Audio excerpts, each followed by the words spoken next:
Andhra Pradesh CM Chandrababu Naidu Singapore లో పర్యటించనున్నారు.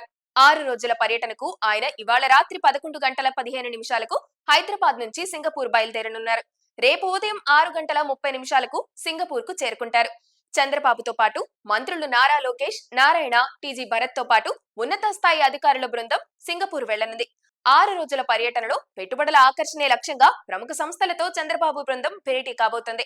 Brand ఏపీని మరోసారి ప్రపంచ వ్యాప్తం చేయడమే ఈ టూర్ లక్ష్యమంటుంది ఏపీ.